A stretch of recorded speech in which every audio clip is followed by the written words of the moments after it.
at Birmingham, sewing for pleasure. If you see me walking around, I will be wearing the jacket. Today you see a really cool jacket. It didn't take an hour to sew, obviously. It took more than that, but it was so worth it. Hi sewing friends, I'm Karina from liftingpinsandneedles.com. Welcome to this channel that is all about sewing, limitless sewing, and I'm here to share a jacket I brought over with me, thinking I was going to wear this at the start of April over here in Cambridge.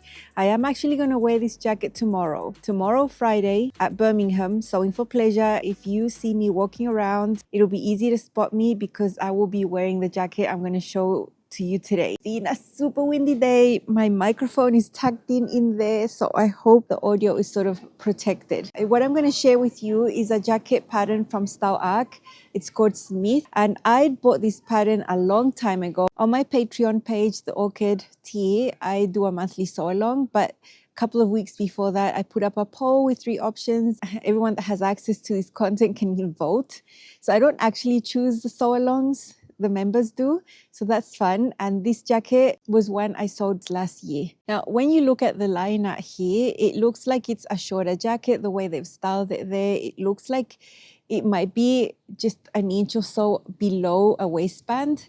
So I knew from the get-go this was a little bit too short for me. I don't let that deter me. You know, length can most of the time be adjusted. So that is absolutely fine.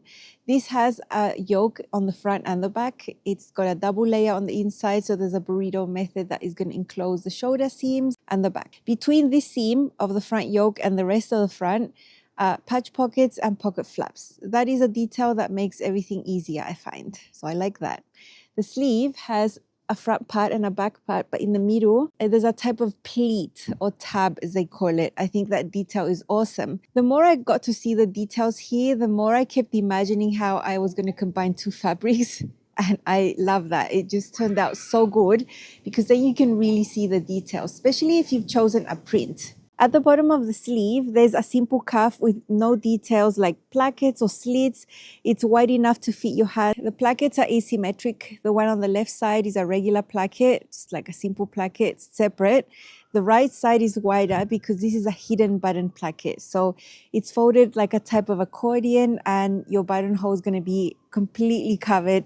You can put the ugliest buttons, no one's going to know. Now, Style Arc calls that hidden placket a fly front closure. When I first saw that terminology, all I can picture is a fly front zipper. I don't know why. The terminology is different.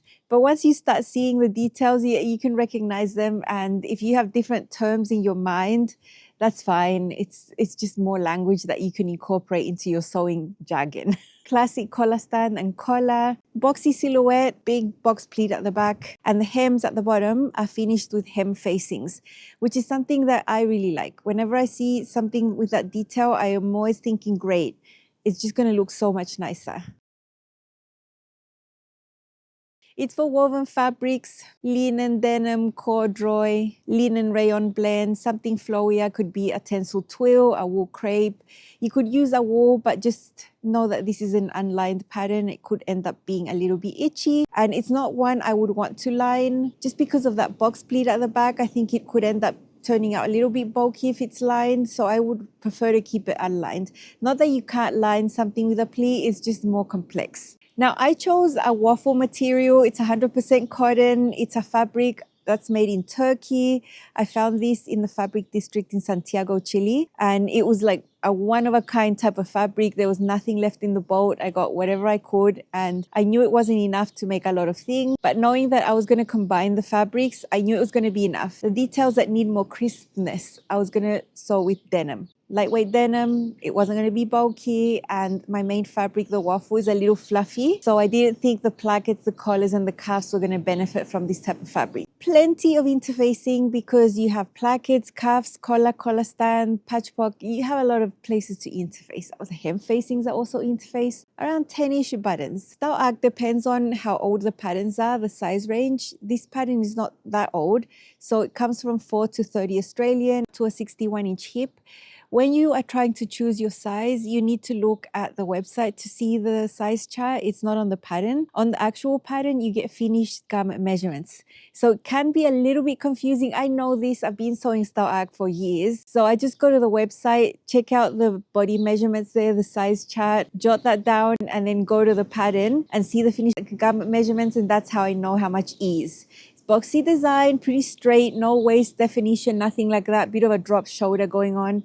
So knowing that that is part of the style and that there's 13 inches of ease at the bust and the high hip where this is going to land, I thought instead of making the size 16, which is my size at Style Art, I think you could size down one size. That's maximum. I wouldn't go down further because then it could compromise your shoulder fit and this upper chest area, the collar. One size down is perfect for me at least. Length adjustments, I knew that these were the only ones I was going to need. I was going to make the jacket a little longer and also the sleeves. This is a pattern I sewed on my Patreon page. The whole detailed sew along is there from start to finish. So if you'd like to join, you're always welcome. It's great value. You get to see so much content that is already there. So welcome to join my Patreon page if you want to. I'm going to show you the prep work I did to get this jacket to work. I am combining two fabrics. I am interfacing and marking in a certain way.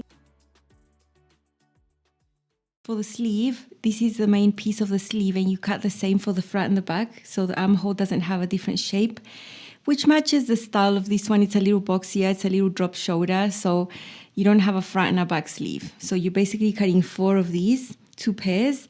And then this is the flap that goes in between them.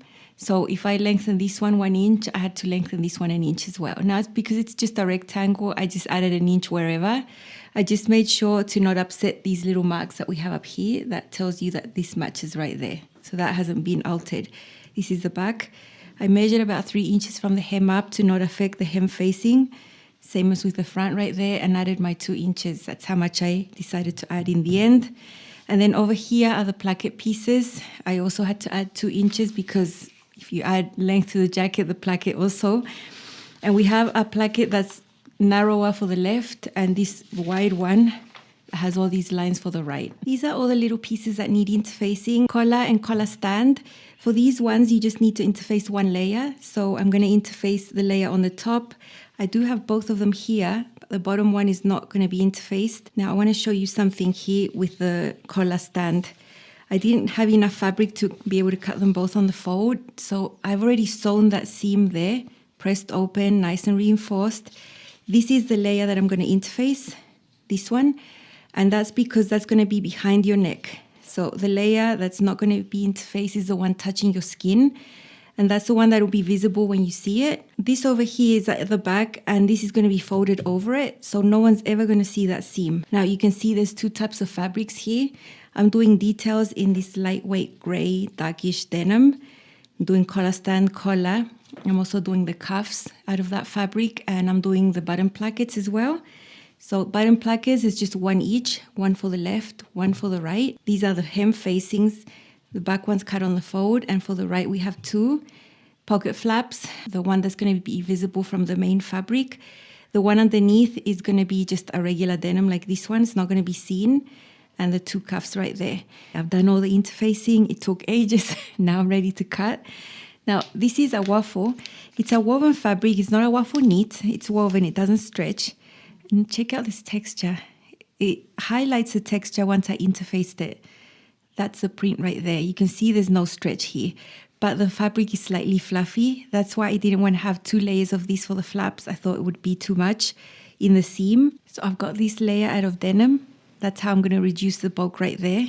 I also didn't want to do the collar stand with this fabric. I don't think it would press nicely and turn pointy like you want it to for a collar and collar stand, same as the placket. So it's going to be a visual thing. I wanted the contrast there so you can see the placket, but also a functional one because of my fabric choice. So block fusing as always. I'm just going to start trimming out and then I'm going to be ready to sew in a little bit. Now, the important thing about the right placket, which is different than the left, you can see it's wider and it's got lots of marks here. It says cut 1 with the fabric right sides up. So that's why I have this one right sides up. Now it said here, just fuse along this little strip right there. I'm not a fan of fusing these just partially because you can't block fuse like that.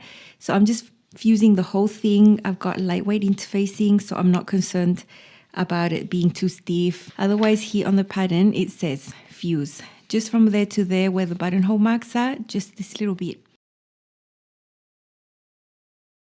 This is the collar, and the top layer is the one that's interfaced. The bottom layer is the one that's not interfaced. And because I'm cutting them both at the same time, they're going to turn out exactly the same. So I'm not going to have problems matching them up later. If the fabric shrunk a little with the top layer, that's fine. I'm still going to get the same shape and size. So that's why I'm such a fan of this, and I'll always do this. Now for the collar, it says cut to main and fuse. I'm not sure if they want us to fuse both layers, but I'm not doing that. I'm just fusing the upper collar, and the under collar is going to be left normal. It's still going to look nice and structured, but less bulky. It's the same for the collar stand. It says collar stand cut to main and fuse. I'm just fusing one and leaving the other one underneath unfused, not interfaced. So let's just keep cutting. I've got a lot to cut. Facings, cuffs. One important bit of information that you find with Style Arc is that you have the seam allowances drawn on the pattern. So that dashed line right there, that is a quarter of an inch for the collar stand and the collar. I love that. Around the neckline on the front, on the yoke pieces is the same.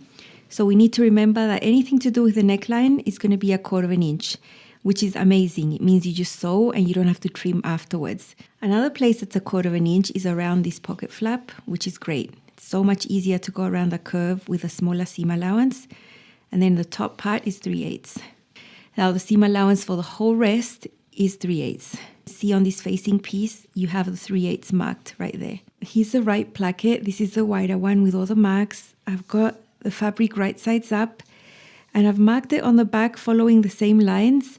So you can see this first section, second, third, and fourth, plus the seam allowance on each side. So if I turn it like this, on the second section, I have the marks for the buttonholes so that I know that's where they go. I'm not going to follow that placement, of course. I'm going to sew them where I need them to be. Here are the marks right here, notches that I've marked here. But what I've done is just draw these little lines on the top that we have here and at the bottom. And then I've just drawn them with pen right here. I'm using an actual regular pen. And that's the benefit of working with a dark fabric. It doesn't matter. And this is going to stay. What I'm going to do now is just do some quick hand basting along the lines so that I can also see the lines from this side. I'm still not quite sure which is the side that I need to see them on.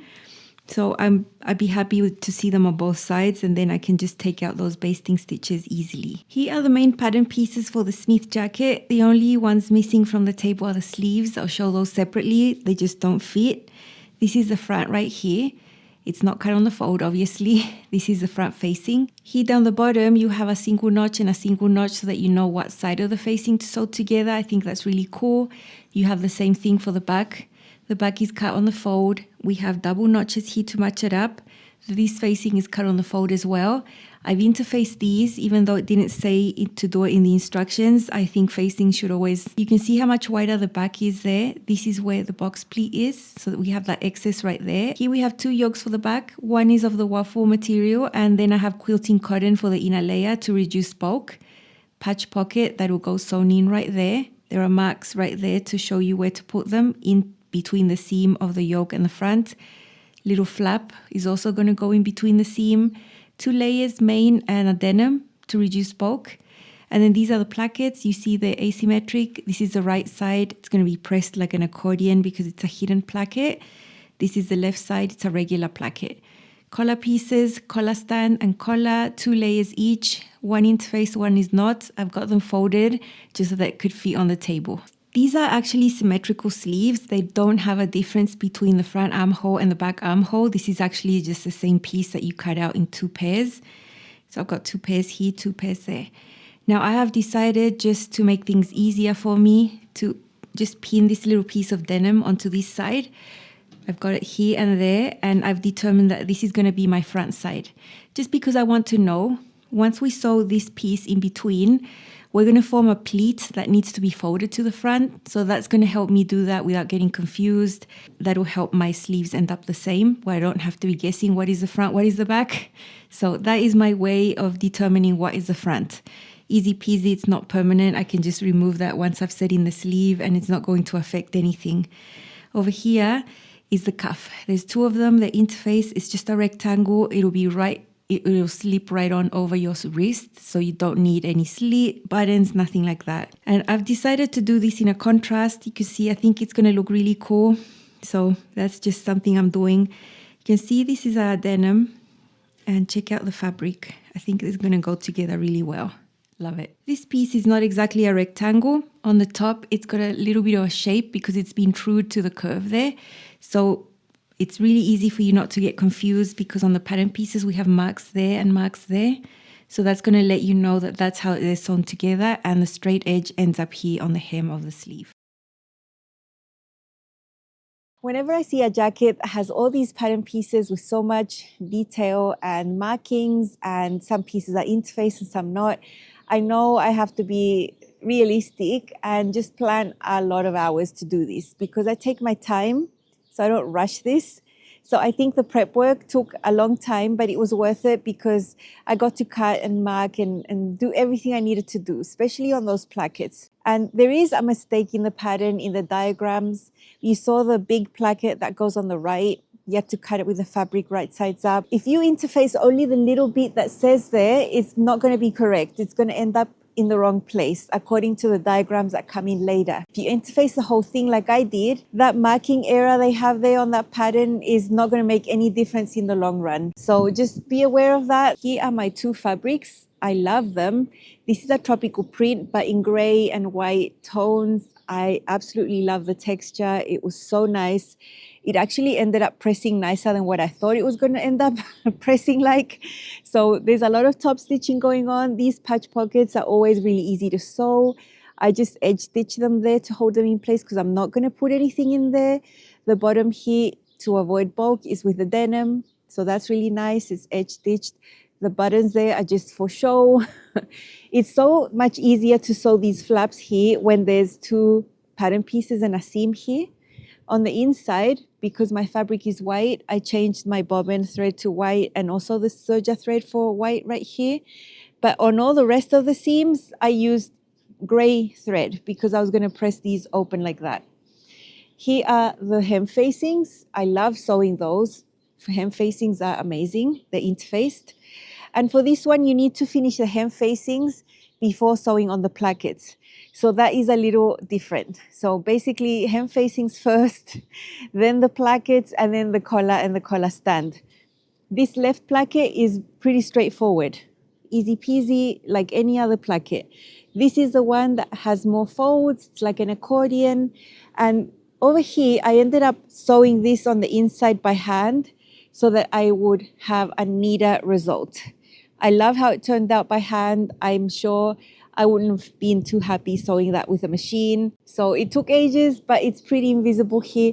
This one is also with a machine, but this one by hand. If you watch my sew along on Patreon, you would see extensively why I do what I do, because I explain it in a lot of detail there. So in here are the buttonholes. They're hidden by this fold. And on the back is the yoke piece there, top stitched, and a big box pleat. I used a quilting cotton that I had lying around that matches perfectly. I have less bulk. And also remember I mentioned my piece of fabric from this main fabric was very small. So the fact that I was able to combine denim and quilting cotton in here. Check out my little label, so cute. I only sew labels on jackets. This detail on the sleeve is super fun and easy to sew. It's just a piece in between the front and the back part of the sleeve. The sleeve, as I mentioned, doesn't have a front and a back piece, but I did mark it as a front just so it was easier for me not to get confused, because this fold, the pleat is folded towards the front. I think it's a really nice detail. The cuffs were easy to sew in the end, so that's really nice. I loved sewing this. So many fun details, and I think it's a really unique jacket. I'm going to show you it on with a denim skirt, very simple styling. It's exactly what I'm going to be wearing at the Birmingham sewing event, Sewing for Pleasure. This is my Smith jacket from Style Arc. I sized down to a size 14, 16 was my size. My jacket is 2 inches longer than the original and the sleeve 1 inch. I used a combination of two fabrics, a waffle cotton woven with denim. I think it really highlights the details, and it also allowed me to use a tiny piece of that waffle. It's a really nice jacket, it's boxy, it's got plenty of ease. I love it as it is.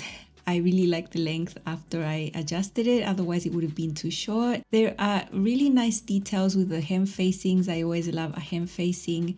And at the back there is a box pleat you can see there underneath the back yoke. Gives it a little bit of a swing style. Placket over here on the left, it's a regular placket, and the one on the right is a hidden placket. So there's a little fold that hides the buttonholes. That was fun to sew, very different. At the bottom of the sleeves is a super simple cuff without any details, just a seam right there. It slips on over your hand. And on the top we have a classic collar and collar stand that we sew in after sewing the plackets. Very nice. And there's another look at the hidden placket there on the right side. It's like a little accordion. Flap right there and a patch pocket in between the front yoke and the bottom of the front piece.